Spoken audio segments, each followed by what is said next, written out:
भक्ति और सूफी आंदोलन से संबंधित क्वेश्चन चल रहे थे। फर्स्ट क्वेश्चन देखिए क्या कह रहा है कि निम्नलिखित में से कौन भक्ति आंदोलन का प्रस्तावक नहीं था। तो कौन इसमें से भक्ति आंदोलन से संबंधित नहीं था।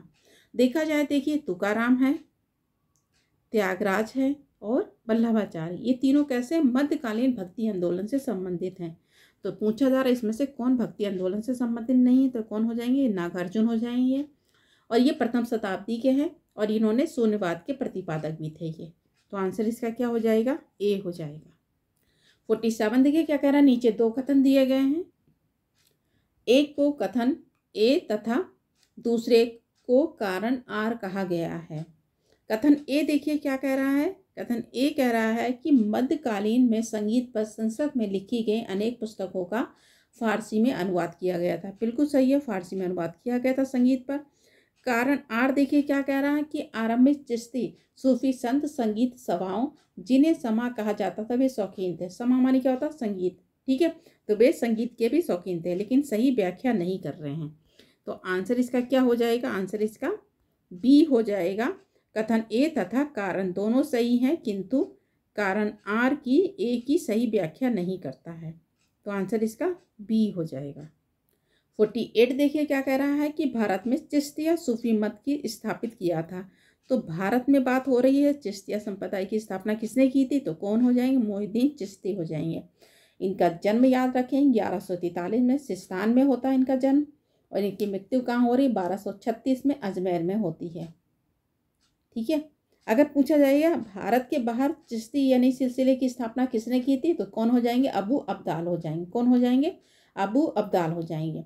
मोइनुद्दीन चिश्ती भारत में कब आ रहे, तो 12वीं शताब्दी में आ रहा है, 1192 में तराइन का सेकंड युद्ध हो रहा है। ये मोहम्मद गौरी के साथ आते हैं ये। इनके गुरु का नाम भी याद रखें, कौन हो जाएंगे, ख्वाजा हारून उस्मानी इनके गुरु का नाम था। मोइनुद्दीन चिश्ती के अगर शिष्य देखा जाए तो दो प्रसिद्ध आता है नाम, एक नागौरी और दूसरे कौन हो जाएंगे, काकी। कौन हो जाएंगे, नागौरी और दूसरे कौन हो जाएंगे, काकी। कुतुबुद्दीन बख्तियार काकी हो जाएंगे, ठीक है। तो आंसर इसका क्या हो जाएगा, बी हो जाएगा। 49 देखिए क्या रहा है, भारत में चिश्तिया संप्रदाय का प्रथम सूफी संत कौन था। तो कौन हो जाएंगे, भारत की बात हो रही है तो कौन हो जाएंगे, ये मोइनुद्दीन चिश्ती हो जाएंगे, ठीक है। कौन हो जाएंगे, मोइनुद्दीन चिश्ती हो जाएंगे।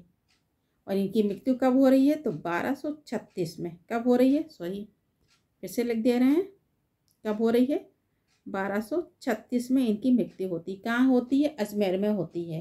तो इनकी दरगाह कहाँ है, अजमेर में है, याद रखेंगे। दो बार पैदल यात्रा किसने की थी, मुगल सम्राट। तो कौन हो जाएंगे, ये अकबर हो जाएंगे। कौन हो जाएंगे, अकबर ने 2 बार पैदल यात्रा की थी, किसकी, मोइनुद्दीन चिश्ती की दरगाह की।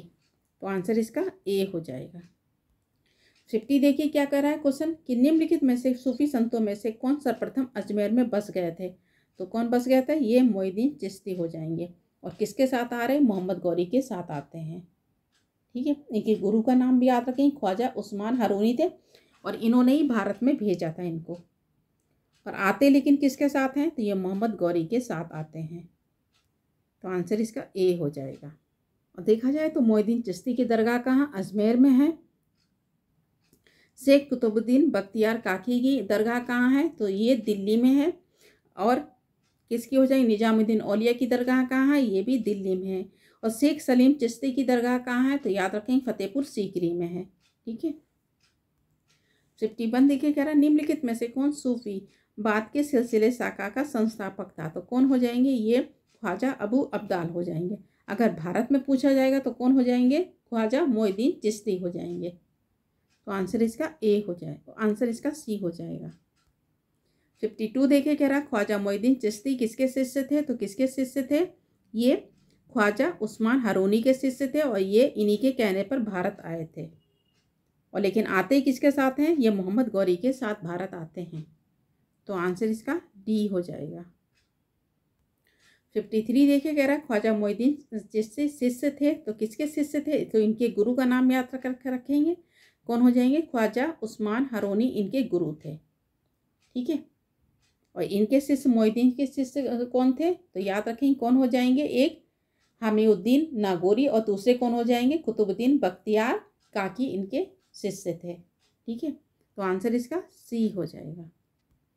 47 देखिए क्या कह रहा है। 47 कह रहा है कि अजमेर में ख्वाजा मोइनुद्दीन चिश्ती की दरगाह पर नजर यानी भेंट भेजने वाला प्रथम मराठा सरदार कौन था। तो कौन हो जाएंगे ये भेंट भेजने वाले, तो ये कौन हो जाएंगे, राजा साहू हो जाएंगे। ये शिवाजी के पुत्र थे। ठीक है, और 2 बार पैदल यात्रा की थी किस मुगल सम्राट में, मोइनुद्दीन चिश्ती की दरगाह की। तो ये कौन हो जाएंगे, ये अकबर हो जाएंगे। ठीक है, तो आंसर इसका बी हो जाएगा। 55 देखिए क्या कह रहा है कि शेख निजामुद्दीन औलिया शिष्य थे। शेख निजामुद्दीन औलिया के गुरु का नाम क्या था, बाबा फरीद था। क्या नाम था, बाबा फरीद था। याद रखें ये बलवन की पुत्री से इन्होंने विवाह किया था। तो याद रखें बलवन की पुत्री का नाम क्या था, हुसैरा था। तो ये दामाद भी थे किसके, बलवन के।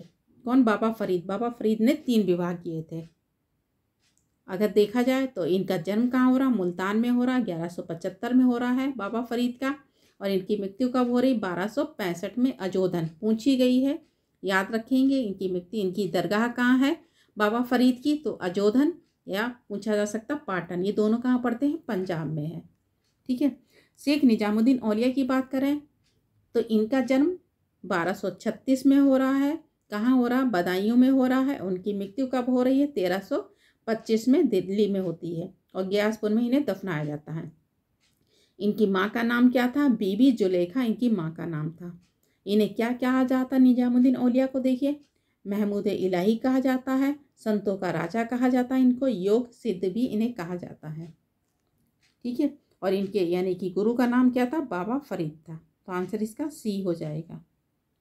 56 देखिए क्या कह रहा है, शेख निजामुद्दीन औलिया की दरगाह कहाँ है। तो शेख निजामुद्दीन औलिया की दरगाह कहाँ है, ये दिल्ली में है। अगर स्थान पूछा जाएगा कहाँ हो जाएगा, ये ग्यासपुर में हो जाएगा। ठीक है, और कब इनकी मृत्यु हो रही शेख निजामुद्दीन की, तो ये 1325 में इनकी मृत्यु होती है। और इन्होंने 7 सुल्तानों का शासनकाल देखा था, परंतु ये किसी के दरबार में नहीं रहे थे। जैसे कौन हो जाएंगे, सुल्तान अलाउद्दीन खिलजी हो जाएंगे, जैसे जलालुद्दीन खिलजी हो जाएंगे। ठीक है, इन्होंने मिलने का बहुत प्रयास किया था लेकिन ये नहीं मिले थे। कौन, निजामुद्दीन औलिया। और निजामुद्दीन औलिया ने क्या कहा था कि मेरे मकान के 2 दरवाजे हैं, यदि सुल्तान एक दरवाजे से आएगा मैं दूसरे दरवाजे से बाहर चला जाऊंगा। किसने कहा है, निजामुद्दीन औलिया ने कहा है। देखा जाए तो देखिए निजामुद्दीन औलिया और अमीर हसन सिद्दी का वार्तालाप किस ग्रंथ में मिलता है, फवायद उल फुवाद में मिलता है। किस में मिलता है, फवायद उल फुवाद में मिलता है। तो पूछा जा रहा है इनकी दरगाह कहाँ, तो दिल्ली में है। अगर दिल्ली में ही पूछा जाएगा कहाँ पर है, तो ग्यासपुर में है। तो आंसर इसका सी हो जाएगा। 57 देखिए क्या कह रहा है। 57 का नीचे 2 वक्तव्य दिए गए हैं जिनका एक को कथन ए और दूसरे को कारण आर कहा गया है। कथन ए देखिए क्या कह रहा है, भारत में चिश्तियों के क्या है, सूफियों के चिश्ती धर्म का प्रवर्तक और सर्वप्रथम व्यक्ति ख्वाजा मोइनुद्दीन चिश्ती थे। बिल्कुल सही है, चिश्तिया धर्म के संस्थापक कौन हो जाएंगे, तो ये मोइनुद्दीन चिश्ती हो जाएंगे। कारण आर देखिए क्या कह रहा है, चिश्ती धर्म संघ ने अपना नाम अजमेर में स्थित ग्राम चिश्त से लिया है। तो जब ये अजमेर आए हैं तो किसको हरा रहे हैं, देखिए मोहम्मद गौरी। तो ये पृथ्वीराज थर्ड को हराते हैं।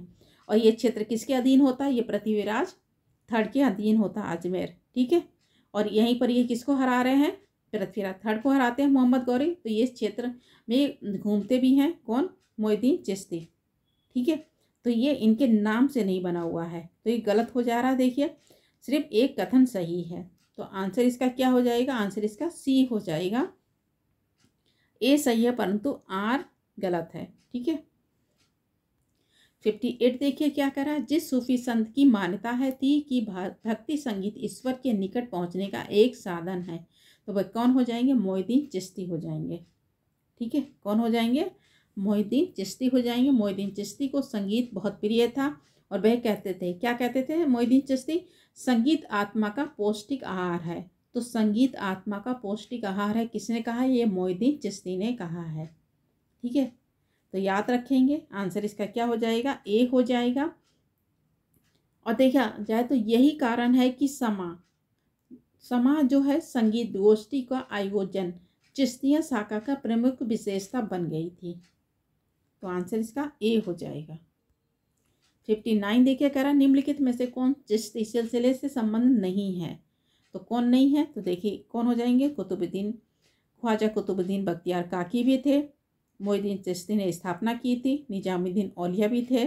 कौन नहीं था इसमें, शेख अब्दुल जिलानी नहीं थे। ये कैसे हैं, कादरी सिलसिले से संबंधित हैं। किससे हैं ये, कादरी सिलसिले से संबंधित हैं ये, ठीक है। भारत में कादरी सिलसिले की स्थापना कौन कर रहे हैं, तो ये सैयद मखदूम जिलानी ने किया था। और भारत के बाहर कौन कर रहे हैं, तो शेख अब्दुल जिलानी ने की है, ठीक है। तो ये भारत के बाहर कौन कर रहे हैं कादरी सिलसिले की, तो ये कौन हो जाएंगे, शेख अब्दुल जिलानी। और भारत में कौन कर रहा है स्थापना, तो ये कौन हो जाएंगे, सैयद मखदूम जिलानी हो जाएंगे। तो आंसर इसका क्या हो जाएगा, बी हो जाएगा। 60 देखिए क्वेश्चन कह रहा है निम्नलिखित में से किसे भारत का सादी कहा जाता है। तो भारत का सादी किसे कहा जाता है, ये अमीर हसन को कहा जाता है। अमीर हसन ए दहली को उसकी उच्च गजलों के कारण उसे क्या कहा जाता है, भारत का सादी कहा जाता है। तो आज इतने ही क्वेश्चन रखते हैं, धन्यवाद।